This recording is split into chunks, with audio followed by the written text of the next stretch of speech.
Hey, what's up everyone? Welcome back to the channel.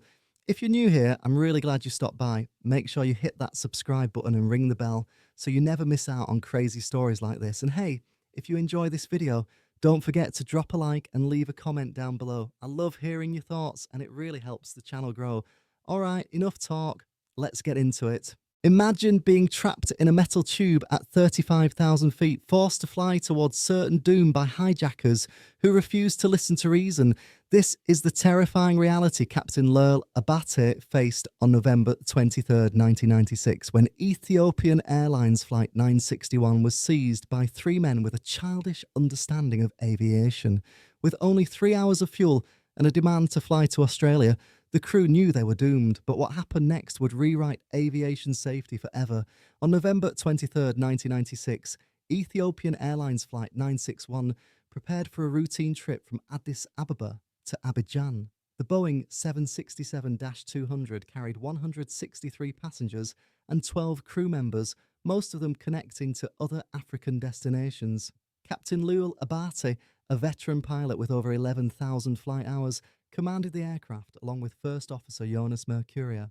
The cabin crew included experienced flight attendants who had handled this Africa-Europe route many times before. Passengers settled into their seats, unaware this would be no ordinary flight.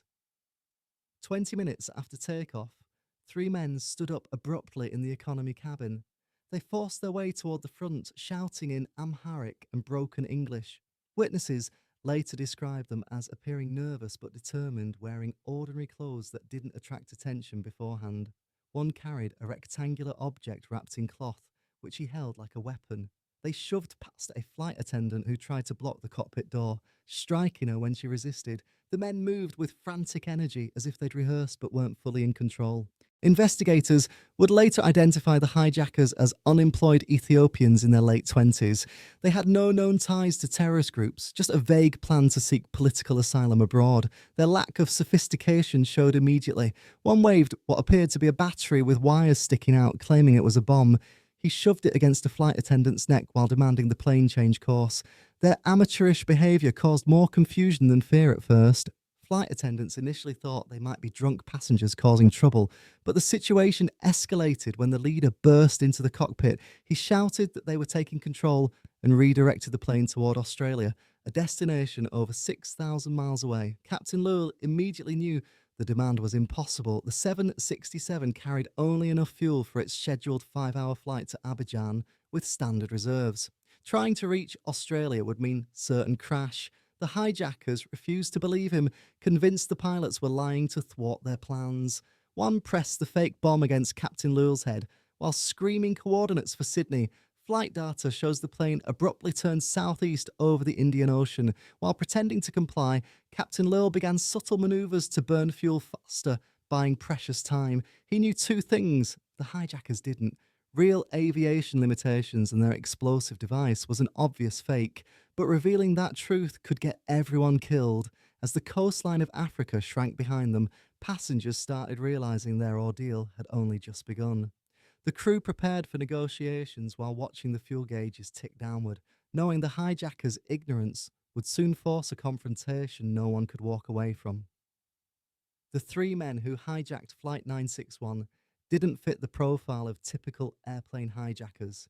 Investigators later identified them as unemployed Ethiopian nationals in their late 20s with no ties to militant groups.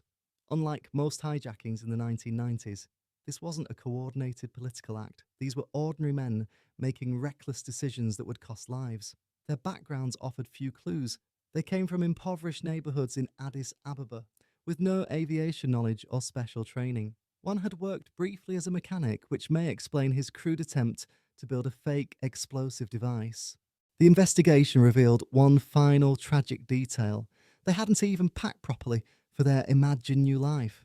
Their carry-on bags contained only a change of clothes, some snacks and local currency. No passports, no visas, no plans for what to do upon arrival. Just a reckless gamble fueled by equal parts desperation and ignorance. Meanwhile, Captain Leul kept calculating their dwindling options, knowing these weren't sophisticated terrorists, just dangerously misguided men who wouldn't listen to reason. As the fuel gauges dipped into the red zone, The crew prepared for the inevitable outcome these hijackers still refused to acknowledge. Captain Leul Abate faced a crisis no pilot could truly prepare for, with over 11,500 flight hours, including 4,000 on the Boeing 767. He was one of Ethiopian Airlines' most experienced captains. This wasn't his first hijacking. He'd survived two previous incidents that ended with safe landings in Sudan and Kenya. Those experiences taught him to remain calm and appear compliant, but this situation was different. The hijackers weren't political radicals or trained terrorists, just desperate men who refused to listen to facts. As they demanded he fly to Australia, Leul knew the numbers didn't lie. The 767 carried only enough fuel for its scheduled 5-hour flight to Abidjan with standard reserves. Reaching Australia required nearly 12 hours of flight time. He tried explaining this while keeping his voice steady, pointing to the fuel gauges. The hijackers dismissed him, convinced pilots always carried secret extra fuel. One waved the fake bomb while yelling, "The manual says this plane can fly to Australia." They couldn't grasp that maximum range required optimal conditions, a light load, favourable winds, and most critically, full fuel tanks. Leul initiated a careful strategy. While pretending to comply, he subtly altered course southeast along the African coastline instead of heading directly east over the Indian Ocean. This kept them within range of diversion airports while appearing to follow orders. He knew the hijackers had no navigation skills. They couldn't read charts or instruments, relying only on what they saw through the windows. Leul also contacted air traffic control through coded messages, reporting their position and fuel state under the guise of updating Ethiopian Airlines Australia office. When the hijackers eventually noticed land disappearing behind them, they forced Leul to fly further east. He chose a new compromise, heading toward the Comoros Islands. The capital, Moroni, had a runway just long enough for a 767. Leul calculated he might reach it with their remaining fuel, but the hijackers intervened whenever he attempted course adjustments. As warning lights illuminated, he made another critical decision. Over the PA system, he announced, "Ladies and gentlemen, this is your pilot. We have run out of fuel, and we are losing one engine at this time. We are expecting a crash landing." This broke standard hijacking protocols. By informing passengers, he risked provoking the hijackers, but hoped to trigger resistance. In the final minutes, with both engines failing, the hijackers panicked. They physically grappled with Leul and First Officer Yonas Merkuria, pulling at controls as the aircraft descended. Leul wrestled to maintain glide path toward the last visible landmass. The cockpit voice recorder captured shouts and scuffles as the pilots fought to stabilize their approach, while untrained hands yanked at the yoke. Leul's years of training and prior hijack experience had brought them this far, but physics couldn't be negotiated with. The fuel gauges read empty, and the ocean below offered no options, only the thin hope of reaching those tiny islands now visible through the windshield. As alarms blared and the hijackers finally realized their mistake, Leul focused on his last duty, keeping the wings level for whatever came next.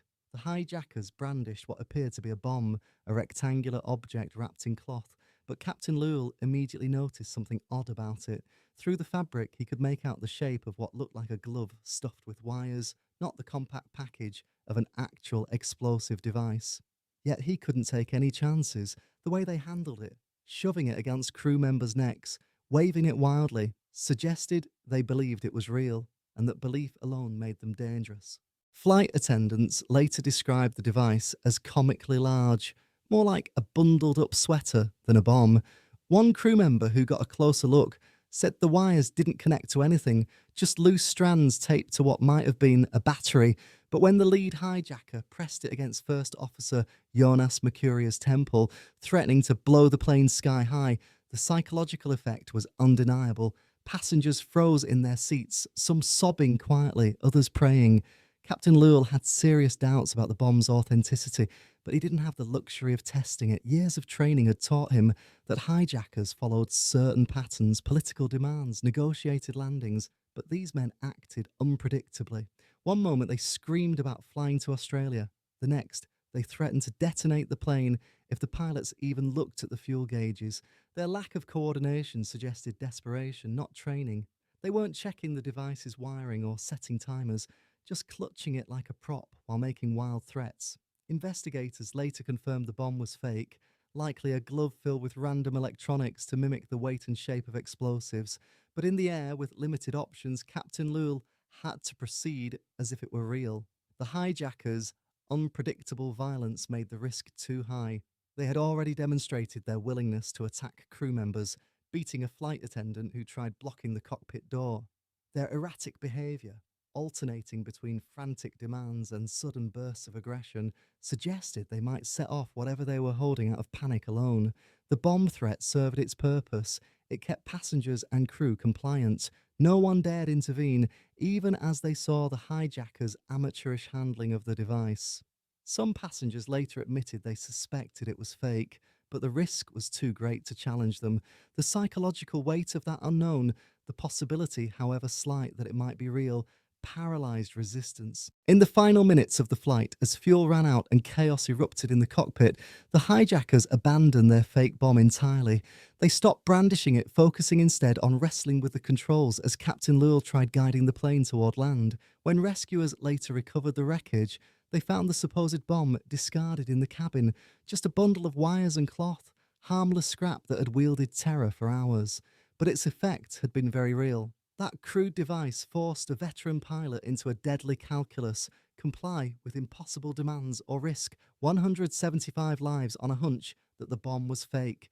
The revelation that it was a glove wouldn't change what happened next. By then, the engines were failing, and the hijackers, realizing their fatal mistake, panicked. Their fake bomb had worked too well. It had convinced the crew to fly until there was no fuel left. Now, their bluff was collapsing along with the aircraft itself as it plunged towards the Indian Ocean. The crew's lingering doubts about the device became irrelevant in those last moments. The real threat was gravity, not explosives. The fuel situation was now critical. Warning lights blinked across the cockpit console as the Boeing 767 burned through its last reserves. Captain Leul watched the gauge needles dip toward empty. They had maybe 30 minutes left. The hijackers still refused to listen, convinced the pilots were lying about the fuel. One pressed the fake bomb against First Officer Yonas' head while shouting coordinates for Sydney. Leul knew they'd never make landfall at this rate. He made his move. While pretending to comply, Leul banked the plane southeast along the African coast instead of heading east over open ocean. The hijackers, who couldn't read navigation displays, initially didn't notice. This kept them within gliding distance of potential landing sites, a crucial deception. When they finally demanded why land was disappearing behind them, Leul lied smoothly. This is the most direct route to Australia with the winds. The hijackers' lack of aviation knowledge worked against them. When Leul said he needed to contact Ethiopian Airlines Australia office, they agreed, not realising there was no phone on board. This let him secretly radio Nairobi air traffic control with coded updates about their fuel state, but time was running out. As the first engine sputtered, Leul made a calculated gamble. Over the PA system, he announced, "Ladies and gentlemen, this is your pilot. We have run out of fuel and we are losing one engine at this time. We are expecting a crash landing." Chaos erupted. Passengers screamed as the hijackers burst into the cockpit, screaming at Leul to retract the announcement. One grabbed the controls, forcing the plane into a dangerous turn. Leul kept his voice calm despite the wrestling match unfolding beside him. "There you are. The second engine is also out," he told the hijackers. "You wanted that, didn't you?" The lead hijacker shouted back, "Yes." It was a chilling admission. Their stubbornness had doomed the flight. Grande Comoros Island appeared through the windshield, barely 20 miles away. Leul begged the hijackers, "At least let me land on the water." But they refused, yelling, "Why? Get out of here!" as they fought him for control. The plane was now gliding silently, all engines dead. Leul struggled to keep the nose up, calculating the best angle for impact. Passengers later described hearing only the rush of wind outside. No engine noise at all in those final minutes. The hijackers' interference proved catastrophic. Each time Leul adjusted the flaps or tried to stabilise their descent, they yanked at the controls, convinced he was tricking them. The cockpit voice recorder captured their final exchange. Leul's measured instructions met with hysterical shouts as the ocean rushed up at nearly 200 miles per hour. One hijacker was still screaming about Australia, while another tried pulling the control column full back, a fatal error that would send the plane into an unrecoverable stall. In the last seconds, Leul managed to level the wings slightly. Survivors reported seeing palm trees through the windows before the violent impact. The 767 hit the water just off Grande Comoros coast, breaking apart instantly. The hijackers, who had been so convinced of their control moments earlier, were now helpless as physics took over, their fake bomb, their demands, their ignorance. None of it mattered as the ocean swallowed the wreckage. The final tragedy wasn't just the crash, but how avoidable it had been if they'd listened to the man who actually knew how to fly. The Boeing 767's engines began failing one after another as fuel starvation set in. The first sputtered out with a rough shudder, followed by an eerie silence as warnings lit up the cockpit. Captain Leul reported the failure to the hijackers, but they refused to believe him. "It is less," one shouted, pointing at the altimeter as the plane started losing altitude. Leul tried explaining this was inevitable without fuel, but the hijackers snapped back. "Well, we will see about that." The plane continued its uncontrolled descent, now at the mercy of physics. In a last desperate act, the lead hijacker grabbed the controls, yanking the yoke to disconnect the autopilot. His uncoordinated input sent the aircraft into violent maneuvers, first climbing sharply, then plunging nose down, banking wildly from side to side. Flight data would later show extreme oscillations from 8 degrees nose down to 3 degrees nose up, with banks reaching 47 degrees. Passengers were thrown against seats as the massive jet lurched through the sky. The hijacker barked orders. "Let it descend by itself, don't touch it." Still convinced the pilots were deceiving him, Grand Comoros Island reappeared through the cockpit windows, sparking fresh suspicion. "What country is that?" the hijacker demanded, pointing at the landmass below. Leul played dumb. "Look, I don't know, it's not on the chart." He made one final plea. "Can we please try to land on solid ground?" But received the same stubborn refusal. "No way!" At that moment, the cockpit alarm sounded again. The second engine failed completely. Leul delivered the grim confirmation. "There you are. The second engine is also out. You wanted that, didn't you?" The hijacker's chilling reply cut through the chaos. "Yes!" Electrical systems failed next as the last engine wound down. The cockpit screens went dark except for essential instruments powered by the ram air turbine, a small propeller that deployed automatically to provide minimal hydraulic and electrical power. The hijacker's voice turned cold as he ordered, "Descend it, increase the speed further," seemingly determined to take everyone down with him. With no engines, the 767 became a 100-ton glider, falling silently toward the Indian Ocean at nearly 200 miles per hour. In the cabin, panic took hold as passengers realized the severity of their situation. Some tore open life vests, inflating them prematurely, a deadly mistake that would trap them underwater after impact. Flight attendants shouted warnings over the screams, but their voices were lost in the chaos. The plane descended through 15,000 feet, then 10,000, with no power to arrest its fall. The pilots struggled against both gravity and the hijackers' interference. Every attempt to stabilize the glide path was met with violent resistance. One hijacker pulled the control column back aggressively, a fatal error that further destabilized their descent. The ocean surface raced closer as the pilots fought to keep the wings level. Through the windshield, survivors would later recall seeing the turquoise water and palm-fringed coastline moments before impact. In those final seconds, the hijackers' stubbornness gave way to sheer terror as they realized too late what their actions had caused. The cockpit voice recorder captured the last sounds, shouting, alarms, and the rushing wind, before stopping abruptly as the plane hit the water at 14:28 local time. The Boeing 767 hit the water at nearly 200 knots, left wingtip first. That initial contact with the Indian Ocean's surface triggered a catastrophic sequence. The wing dug in, acting like an anchor, while momentum whipped the massive aircraft around in a brutal cartwheel. The right wing shot upward as the nose plunged under the waves, slamming into a shallow reef just offshore from Grande Comore. Metal screamed as the fuselage snapped apart, first the nose tearing away, then the midsection buckling, finally the tail section breaking off completely. Within seconds, what had been a state-of-the-art airliner became a scattering of wreckage across the turquoise waters. Survivors described the moments after impact as total sensory overload. Those seated near window exits saw the sky spin violently before the window shattered inward, seawater rushing in with terrifying force. The plane had hit upside down, flipping during its disintegration. People who hadn't been ejected found themselves hanging upside down in their seats, held by seatbelts now slick with salt water. The cabin lights flickered and died, plunging survivors into darkness within a rapidly filling metal tomb. Screams mixed with the sounds of twisting metal and rushing water as the ocean claimed the wreckage. A critical mistake made the situation worse. Despite flight attendants' earlier warnings, many passengers had inflated their life vests when the plane first hit trouble. Now those bright orange collars became deadly traps. The inflated vests pressed wearers against the ceiling of the upside-down cabin, preventing them from swimming down to submerged exits. Some survivors reported seeing others desperately clawing at their own vests, trying to deflate them as water rose around their faces. The investigation later confirmed this error, significantly increased the death toll. What should have kept people afloat instead pinned them underwater. Rescue came faster than expected.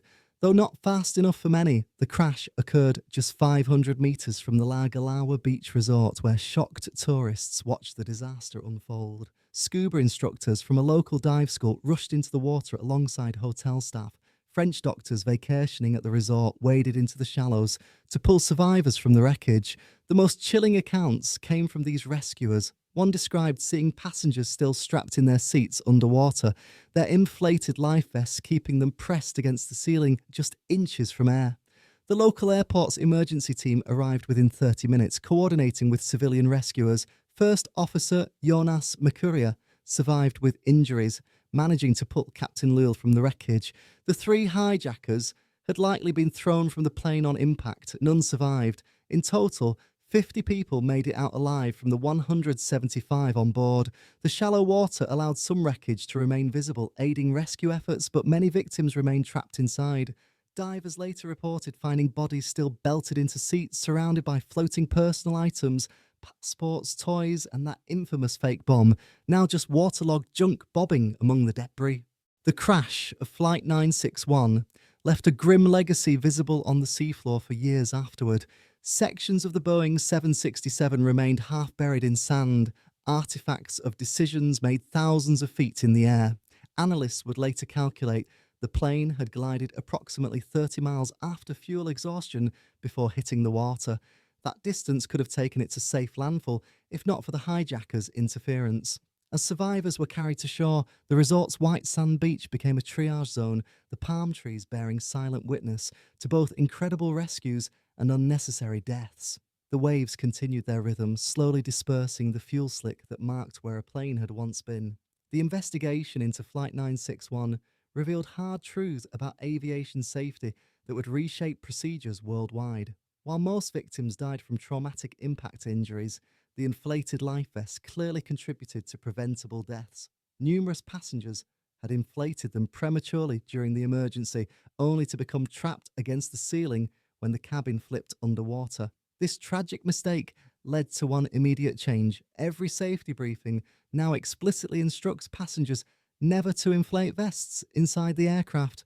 Crew training also emphasizes reinforcing this message during actual emergencies. Cockpit security proved another critical vulnerability. The flimsy cockpit door of 1996 offered no real barrier against determined hijackers, letting them burst in within seconds. It would take the 9/11 attacks 5 years later to finally mandate reinforced cockpit doors, but Flight 961 had already exposed this glaring weakness. Modern hardened doors now withstand bullets and brute force attempts, giving pilots critical time to secure the aircraft. Flight 961 became a case study in why cockpit security matters, even before the world fully understood the threat. Recording equipment failures added challenges to the investigation. Both the cockpit voice recorder and flight data recorder lost power moments before impact, cutting off critical evidence. This led to new requirements for backup power supplies on aviation recorders. Today's units carry independent battery systems that keep recording even during total electrical failure. Investigators also pushed for longer recording times. Early models often recycled after just 30 minutes, erasing crucial events leading up to crashes. The crash exposed serious gaps in hijacking response protocols.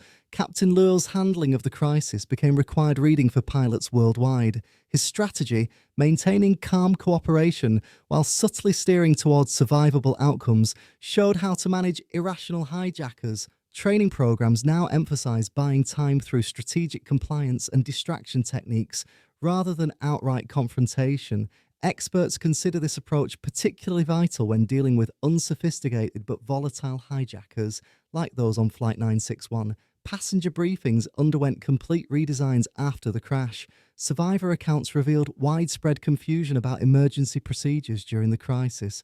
Modern demonstrations now focus less on technical details and more on actionable survival priorities: when to inflate vests, how to identify usable exits, and crucially, when not to take certain actions.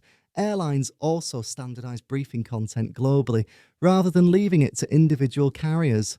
The wreckage distribution provided important lessons about crash survivability. Investigators noted how seats near overwing exits had higher survival rates despite violent impact forces. This reinforced initiatives to make exit areas more crash resistant. Subsequent aircraft designs strengthened seat anchors and improved exit path markings to help disoriented passengers find escapes, even in inverted, flooded cabins. Perhaps the most lasting impact came through pilot training updates. Flight 961 demonstrated how fuel exhaustion affects modern jets, something few pilots had experienced firsthand. Simulator programs now include realistic engine failure scenarios at high altitudes so crews can practice optimal glide techniques. Special emphasis goes on maintaining control against physical interference drawn directly from Captain Leul's struggle with the hijackers. The crash also accelerated research into passenger restraint systems. Traditional lap belts kept people in seats during impact but proved problematic when cabins flooded upside down. Manufacturers began exploring quick-release mechanisms that could be operated underwater while still providing crash protection. These incremental safety improvements continue today, each one carrying echoes of lessons painfully learned off Grande Comores coast. Flight 961's legacy lives on whenever passengers hear the warning about not inflating life vests inside the cabin. It's there when cockpit doors automatically lock after takeoff and when flight attendants demonstrate the brace position. Each represents hard-won knowledge from that November day when a fake bomb, real ignorance, and aviation's vulnerabilities collided with tragic consequences. The investigation's findings didn't just explain what went wrong, they gave the industry a roadmap for making sure it wouldn't happen quite that way again. Captain Leul Abate's handling of Ethiopian Airlines Flight 961 has become required reading in aviation training programs worldwide. His approach to the crisis demonstrated a masterclass in managing an impossible situation. Faced with irrational hijackers, dwindling fuel, and no good options, he navigated each challenge with calculated precision. What made his response remarkable wasn't just his technical skill, but his psychological strategy. He understood early on that these hijackers weren't professionals, just desperate men who couldn't accept reality, so he played along while working against them, a delicate balance few could maintain under such pressure. His previous experience with hijackings proved critical. In 1994, he'd safely landed a hijacked Ethiopian Airlines flight in Sudan by appearing compliant. That experience taught him hijackers often care more about feeling in control than actual flight details. This time, when they demanded Australia, he didn't immediately refuse. He pretended to consider it while pointing out fuel limitations. He let them believe they'd convinced him to try, knowing outright refusal might trigger violence. This strategic compliance bought precious time as he secretly recalculated their route toward potential landing sites. Leul's subtle manipulation of the flight path revealed his deep understanding of human behaviour. He knew the hijackers couldn't read navigation displays, so he flew southeast along the African coast instead of east over open ocean. When they questioned why land was disappearing, he invented plausible excuses about wind patterns. These deceptions weren't reckless. They were calculated risks based on his assessment of the hijackers' knowledge gaps. Every adjustment kept them within gliding distance of potential landing sites while maintaining the illusion of cooperation. His communications showed similar strategy. When requesting to contact Ethiopian Airlines Australia office, an office that didn't exist, he actually alerted Nairobi Air Traffic Control using coded language. Investigators later praised this as textbook crisis communication, conveying critical information while avoiding panic. His final PA announcement, warning passengers about the impending crash, wasn't standard procedure, but a deliberate move. He knew it might provoke the hijackers, but it also prepared passengers to survive the impact and potentially resist. What sets Leul's actions apart is how he managed multiple competing threats simultaneously. He had to calculate fuel burn rates while physically wrestling for control, decode the fake bomb threat while pretending to take it seriously, and navigate toward land while convincing hijackers they were heading to Australia. The cockpit voice recorder captured his calm, measured responses, even as the hijackers screamed and yanked at the controls, a study in maintaining operational capacity under extreme stress. Aviation experts still analyse his decision-making timeline, when to start burning fuel faster, when to subtly turn toward the Comoros, when to finally reveal the truth about their situation. Each choice reflects deep situational awareness. His approach has influenced modern hijacking protocols, particularly the concept of control compliance, appearing to cooperate while working toward the safest possible outcome. The aftermath validated his actions. Despite the crash, 50 survivors owed their lives to his manoeuvres that brought them near rescuers. First Officer Yonas Merkuria, who helped pull Leul from the wreckage, later stated they'd likely have all perished at sea without those calculated course adjustments. The aviation community agreed. Leul received international recognition for his airmanship, including the Flight Safety Foundation's Heroism Award. Today, his strategies are taught as the Leul Protocol in crisis management courses. Not just the technical flying, the psychological chess game of managing irrational actors. Trainees practice maintaining cockpit control while appearing compliant, just as he did. His legacy survives every time a pilot diffuses a tense situation by saying, "Let me check how we can make that work," while buying critical time.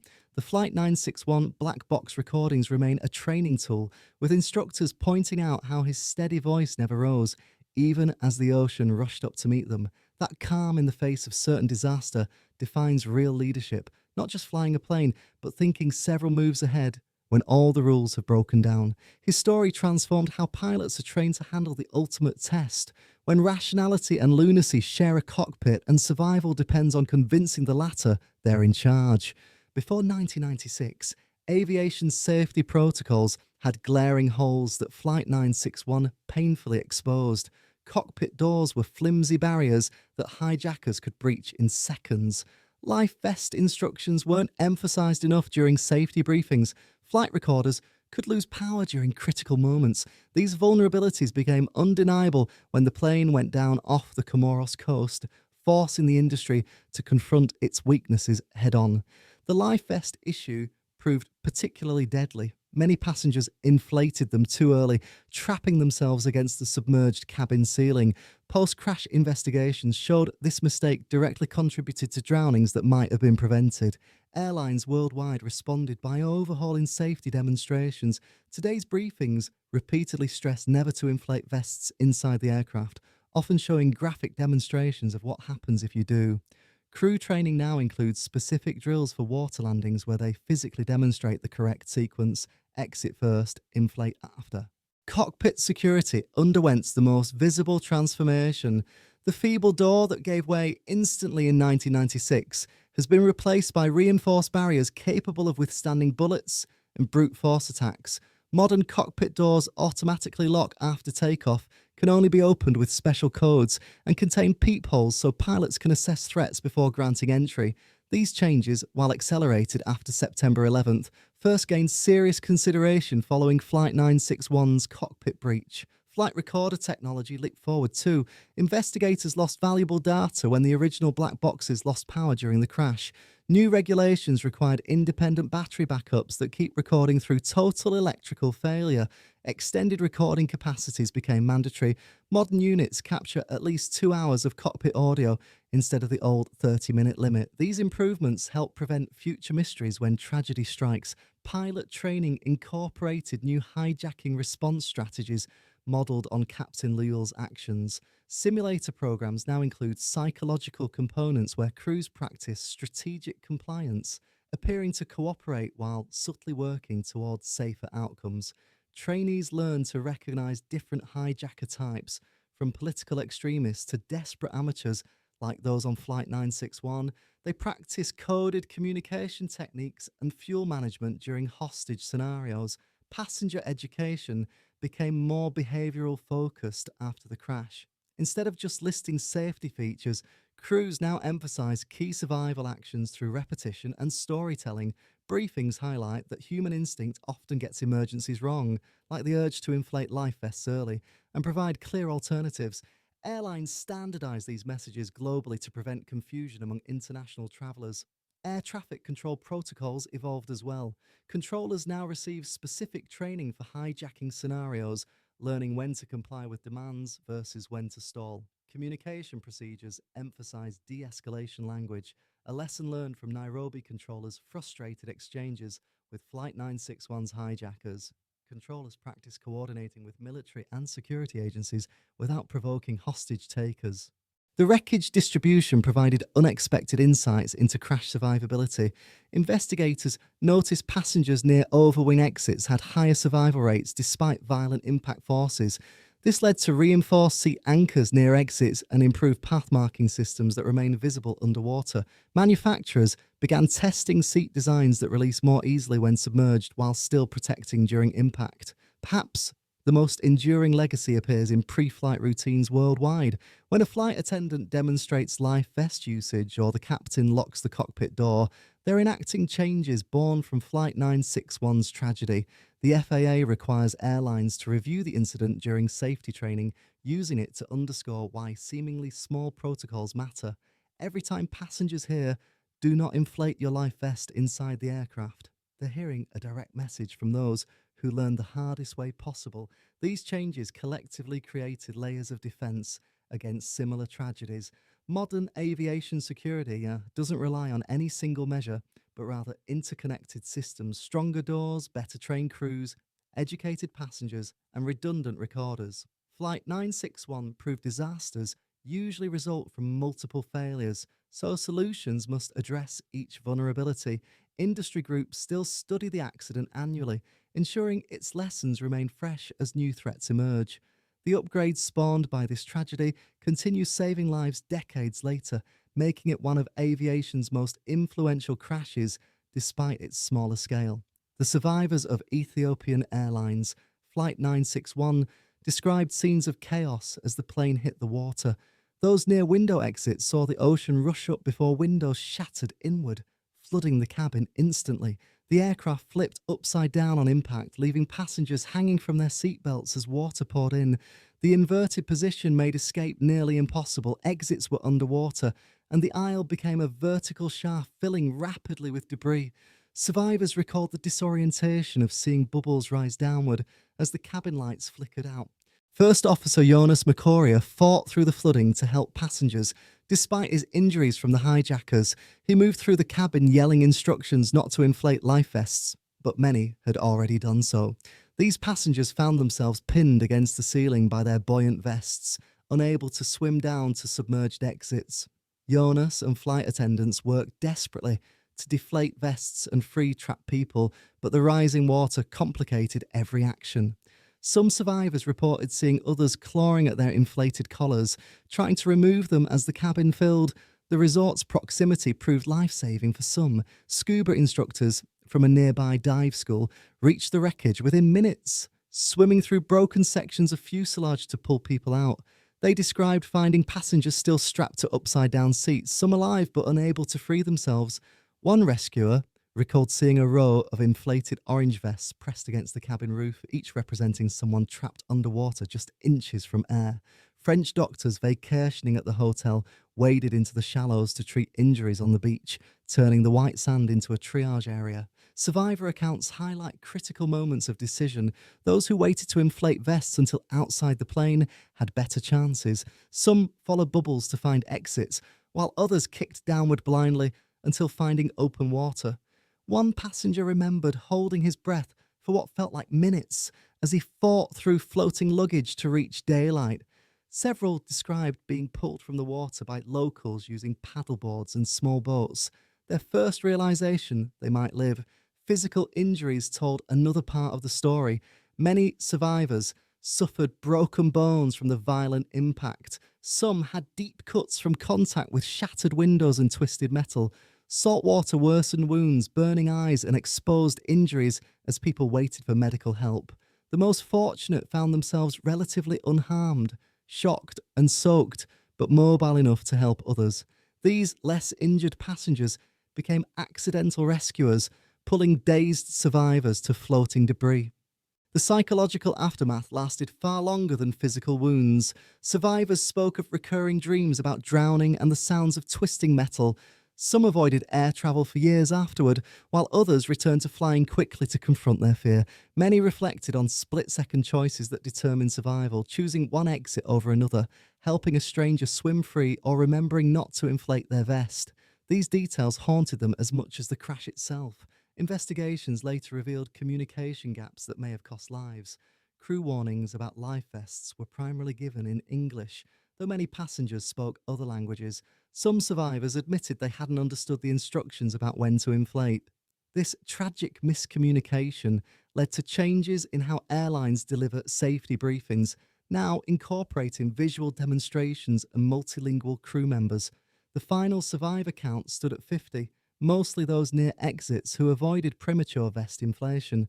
Their accounts provided investigators with crucial details about the crash sequence and escape challenges. Many expressed admiration for the crew's efforts despite impossible circumstances. Several survivors met years later at memorials, bound by their shared experience of those chaotic minutes when the ocean took the plane and spared them. The story of Ethiopian Airlines Flight 961 remains a sobering lesson about crisis and survival. At its heart lies a paradox: deaths caused by ignorance, lives saved through clear thinking. Captain Leul's actions show how preparation meets opportunity, even in disaster. Every modern safety protocol, from reinforced cockpit doors to life vest instructions, carries echoes of this tragedy. Those final moments over the Indian Ocean teach us about human behaviour under pressure, how instinct misleads, how training prevails. The passengers who remembered not to inflate their vests walked away. Those who panicked didn't. Small choices created irreversible outcomes. Aviation safety evolved because of Flight 961, but its deeper lesson transcends flying. It's about maintaining clarity when chaos threatens to overwhelm. One of the most valuable skills any of us can develop. Next time you fly, listen carefully to the safety briefing. Those procedures exist because of moments like these, when ordinary people faced extraordinary tests. Their stories shaped the systems protecting us today. Let's honour that by paying attention. And that's a wrap on the unbelievable story of Ethiopian Airlines Flight 961. If you found this video interesting or eye-opening, make sure to hit that like button, subscribe if you haven't already, and drop a comment. What part blew your mind the most? Also, feel free to share this video with anyone who loves true stories with a twist.